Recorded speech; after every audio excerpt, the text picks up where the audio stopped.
রামায়ণ এমন এক মহাকাব্য যা যুগের পর যুগ ধরে আমাদের জীবনকে নানাভাবে প্রভাবিত করে আসছে, আমাদের ধর্ম এবং কর্তব্যের পাঠ শিখিয়ে চলেছে। এর প্রতিটি ছত্রে যেমন রয়েছে গভীর জীবন দর্শন, তেমনি লুকিয়ে রয়েছে এমন অনেক রহস্য যা যুগ যুগ ধরে সাধারণ মানুষকে ভাবিয়ে তোলে। রামায়ণের সবচেয়ে বড় এবং গুরুত্বপূর্ণ মোড় হল শ্রীরামচন্দ্রের ১৪ বছরের বনবাস। রাজা দশরথের জ্যেষ্ঠ পুত্র, অযোধ্যার প্রাণভৌরা রাম, যার রাজ্যাভিষেকের আনন্দে গোটা রাজ্য মেতে উঠেছিল, তাকে হঠাৎ করেই কেন সন্ন্যাসীর বেশে বনে যেতে হলো? বাইরে থেকে দেখলে মনে হয় এ যেন এক নিদারুণ ভাগ্য বিপর্যয়, অথবা রাজপ্রাসাদের অন্দরমহলের এক কুটিল ষড়যন্ত্র। রানী কৈকেয়ীর জেদ আর মন্থরার কুমন্ত্রণাই যেন রামের জীবনকে এক লহমায় পাল্টে দিয়েছিল। কিন্তু সত্যিই কি তাই, নাকি এর পেছনে লুকিয়েছিল এমন এক বিরাট ঐশ্বরিক পরিকল্পনা যা সাধারণ মানুষের কল্পনারও অতীত? আমাদের এই প্রেরণার গল্পকথা আসরে আজ আমরা এই গভীর প্রশ্নটিরই উত্তর খোঁজার চেষ্টা করব এবং বোঝার চেষ্টা করব রামের বনবাস কি শুধুই এক দুর্ভাগ্যজনক ঘটনা ছিল, নাকি জগৎকে পাপমুক্ত করার জন্য স্বয়ং ঈশ্বরের এক সুপরিকল্পিত নিখুঁত লীলা। অযোধ্যায় তখন সাজ রব।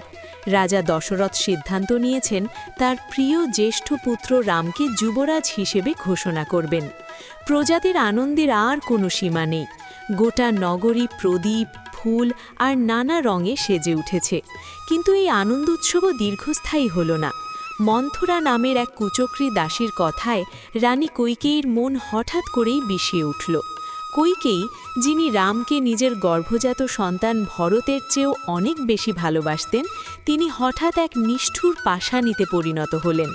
রাজা দশরথের কাছে তার পুরনো দুটি বর পাওনা ছিল।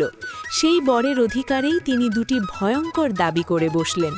প্রথমটি হল ভরতের রাজ্যাভিষেক, আর দ্বিতীয়টি হল রামের ১৪ বছরের জন্য দণ্ডকারণ্য বা বনে নির্বাসন। রাজা দশরথ এই মর্মান্তিক দাবি শুনে বজ্রাহতের মতো ভেঙে পড়লেন। তিনি কৈকেয়ীকে বারবার বোঝানোর চেষ্টা করলেন, অনুনয় বিনয় করলেন, এমনকি নিজের জীবনের দোহাই পর্যন্ত দিলেন, কিন্তু কৈকেয়ী তার সিদ্ধান্তে অনড় রইলেন। রঘুকুলের চিরন্তন রীতি হল প্রাণ চলে গেলেও প্রতিজ্ঞা ভঙ্গ করা যাবে না। তাই বাধ্য হয়ে বুক ফাটা আর্তনাদ আর চোখের জলে দশরথকে তার প্রিয় পুত্রকে বনে পাঠানোর আদেশ দিতে হলো। সাধারণ চোখে দেখলে মনে হবে মন্থরা যদি সেই রাতে কৈকেয়ীর কাছে না আসত, অথবা দশরথ যদি সেই দুটি বর আগে না দিতেন, তবে হয়তো রাম অযোধ্যার রাজা হতেন এবং সব কিছু কতই না সুন্দর হতো। কিন্তু নিয়তির চিত্রনাট্য আসলে লেখা হয়েছিল অনেক আগেই, এবং সেই চিত্রনাট্যের পরিচালক ছিলেন স্বয়ং ভগবান। সনাতন ধর্মের বিশ্বাস অনুযায়ী ভগবান বিষ্ণু যখনই মর্তে অবতার রূপে জন্ম নেন, তখন তার আগমনের একটি নির্দিষ্ট এবং সুমহান উদ্দেশ্য থাকে। ত্রেতা যুগে শ্রীরামচন্দ্র রূপে তার অবতার হওয়ার মূল কারণটি ছিল অত্যন্ত স্পষ্ট। তখন লঙ্কার রাজা রাবণ ব্রহ্মার বরে বলিয়ান হয়ে ত্রিলোক জয় করেছিলেন। রাবণ এমন বর পেয়েছিলেন যে কোনো দেবতা, দানব, যক্ষ বা কিন্নর তাকে হত্যা করতে পারবে না। নিজের অসীম ক্ষমতা এবং অহংকারে অন্ধ হয়ে রাবণ মানুষ এবং বানরকে অত্যন্ত তুচ্ছ জ্ঞান করেছিলেন, এবং তাদের হাত থেকে মৃত্যু না হওয়ার কোনো বর তিনি ব্রহ্মার কাছে চাননি।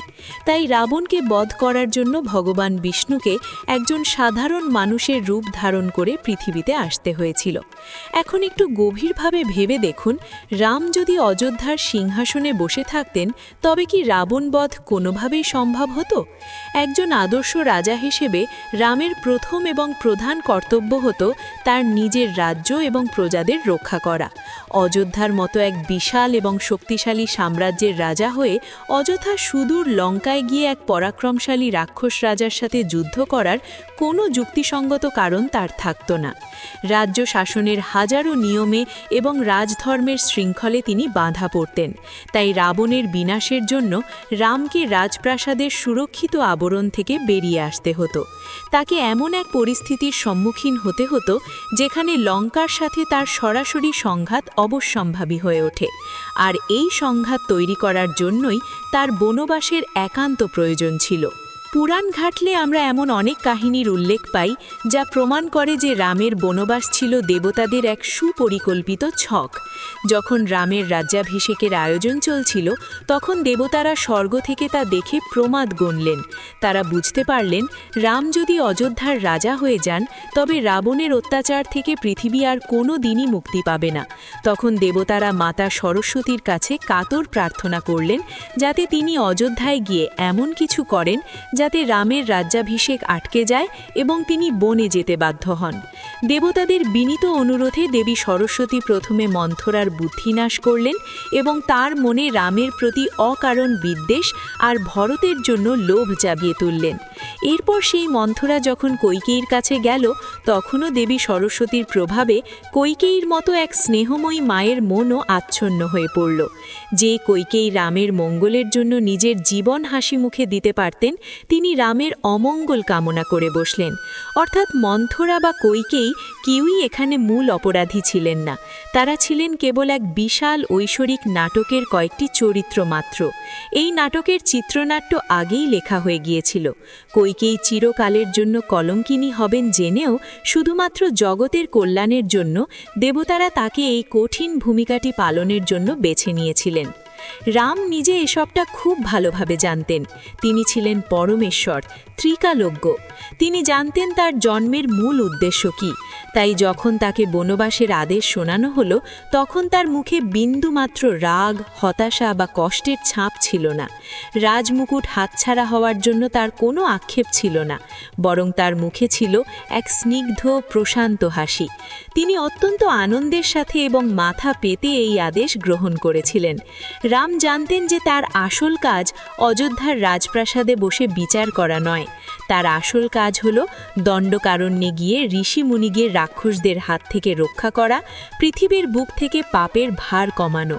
রাম যখন বনে যাওয়ার জন্য প্রস্তুত হচ্ছিলেন তখন তিনি তার মা কৌশল্যাকে সান্ত্বনা দিয়ে বুঝিয়েছিলেন যে এটাই তার জীবনের ধর্ম এবং কর্তব্য। তিনি কৈকেয়ীর প্রতি একটুও অসম্মান প্রদর্শন করেননি, বরং তাকে নিজের জন্মদাত্রী মায়ের মতোই ভক্তি করেছেন। কারণ রাম জানতেন কৈকেয়ী যদি এই চরম পদক্ষেপটি না নিতেন তবে রামের অবতার হওয়ার মূল উদ্দেশ্যই অসম্পূর্ণ থেকে যেত।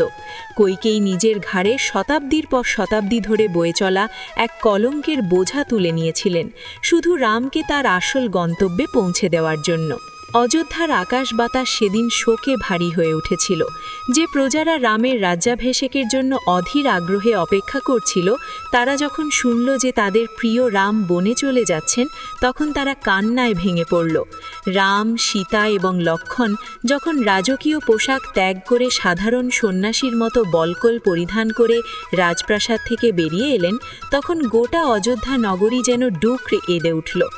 আবাল বৃদ্ধ বনিতা রামের রথের পেছনে পেছনে কাঁদতে কাঁদতে দৌড়াতে শুরু করেছিল। তারা কিছুতেই তাদের প্রাণপ্রিয় রামকে একা যেতে দিতে চাইছিল না। তমসা নদীর তীরে যখন রাত নেমে এলো তখন ক্লান্ত প্রজারা ঘুমিয়ে পড়েছিল, আর ঠিক সেই সুযোগে রাম, সীতা এবং লক্ষ্মণ তাদের না জাগিয়েই সন্তর্পে নদী পার হয়ে গভীর জঙ্গলের দিকে পা বাড়ালেন। রাম জানতেন যে প্রজাদের এই গভীর মায়া এবং আবেগ তাকে কর্তব্য থেকে বিচ্যুত করতে পারে। এই ঘটনাগুলি দেখলে মনে হতে পারে যে এটি কেবল একটি বেদনা বিধুর বিচ্ছেদ, কিন্তু আসলে এটি ছিল মোহ থেকে মুক্তির এক বিরাট শিক্ষা। রাম তার নিজের কাজের মাধ্যমে শিখিয়েছিলেন যে সত্য এবং কর্তব্যের পথে চলতে গেলে অনেক সময় আমাদের সবচেয়ে প্রিয় জিনিসগুলোকেও ত্যাগ করতে হয়। বনবাসে যাওয়ার ফলে রাম এমন অনেক কাজ করেছিলেন যা একজন রাজা হিসেবে প্রাসাদে থাকলে তিনি কোনোদিনই করতে পারতেন না।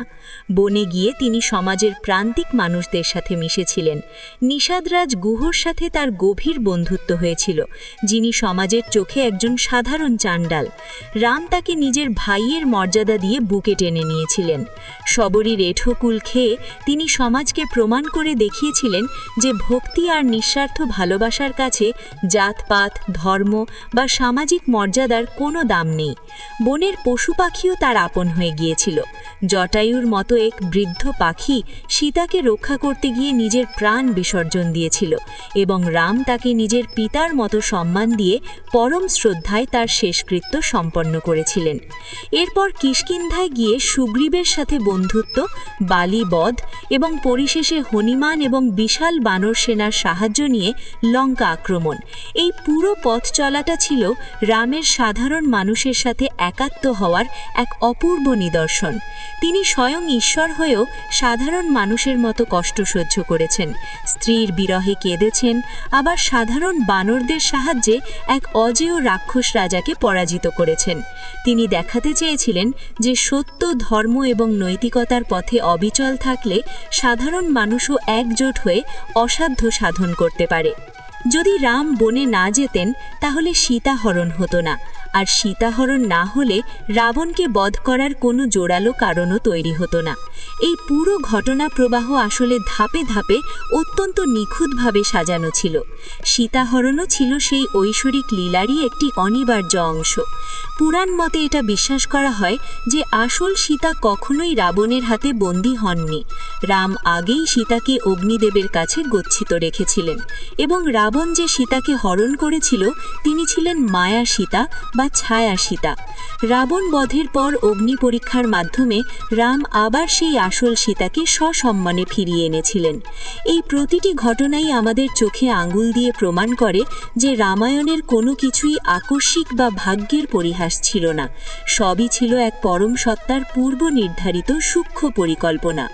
রামের এই 14 বছরের বনবাস কেবল একটি নির্দিষ্ট সময়ের জন্য নির্বাসন ছিল না, এটি ছিল এক সম্পূর্ণ নতুন যুগের সূচনা। এই বনবাসের কঠিন এবং বন্ধুর পথ পেরিয়েই রাম হয়ে উঠেছিলেন মর্যাদা পুরুষোত্তম। অযোধ্যার রাম থেকে তিনি সারা বিশ্বে রামে পরিণত হয়েছিলেন। বনবাসের এই ত্যাগের জীবন তাকে এমন এক আদর্শ রাজা হিসেবে গড়ে তুলেছিল যার শাসনকালকে আজও আমরা রামরাজ্য বলে পরম শ্রদ্ধার সাথে স্মরণ করি। রামরাজ্য এমন এক সমাজ ব্যবস্থা যেখানে সবাই সমান, যেখানে ধর্মের জয় আর অধর্মের চিরস্থায়ী বিনাশ হয়। তাই পরিশেষে আমরা নির্দ্বিধায় এই সিদ্ধান্তে পৌঁছতে